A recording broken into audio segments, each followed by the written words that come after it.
So you romanced Karlach. This is bad. But I want to be bad. With you. You didn't want a love story, you wanted a human battering ram with the emotional range of a Pixar protagonist, and the energy of someone who just did their first line at Burning Man.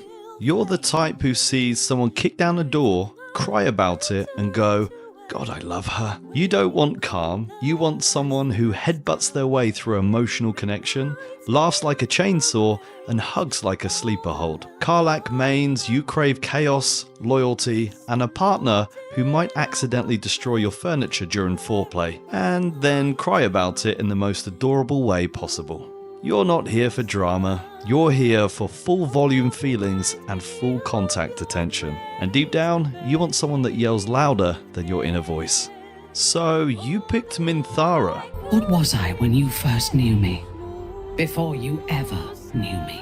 A mad woman, butchering prey in the name of a god who would discard me without a thought once I was no longer of use.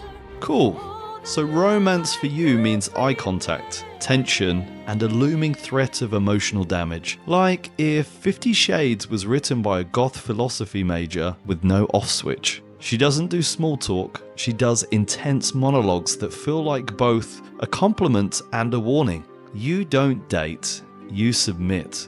You want power, danger, and that cold stare that makes you question your own morals. And maybe the last 3 life choices you'd made. Minthara isn't really a love interest, she's more like a spiritual test. And if you're into her, you probably talk a lot about being in control while secretly wanting someone else to take the wheel. You don't need a relationship, you need a safety word and a backup plan. But hey, at least you're committed. You romanced Gale. Anything you ask, I'll answer as honestly as I can. I'm an open book, requiring only your gentle hands to turn my pages. So you pick the guy that brings you wine and quotes poetry, and casually mentions that his chest cavity contains an unstable magical threat to the entire planet. You didn't fall in love, you fell for a man who's 40% charm, 60% magical risk, and 100% emotionally exhausting. Well, in my opinion. Gale is what happens when you mix Oxford professor energy with a man who peaked during divine rejection. You're not really looking for a relationship. You want an ongoing debate with romantic tension and a high chance that at any moment it all could end. You saw a man mid-spiral, quoting ancient texts, and who consistently asked for all of your cursed jewelry, and your first thought was, he just needs the right person. Spoiler, you're not that person. But you'll try anyway, because you think patience is a love language. You wanted Halsin. I never quite realized how burdened I was, until I met you.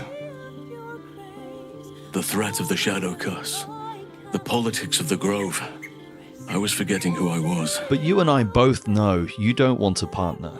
You want emotional security, but with biceps. You want someone who speaks softly, rips enemies in half, and then checks in on your feelings over a fire. You're not into games. You want someone who listens, heals, and can quite literally carry you through your problems.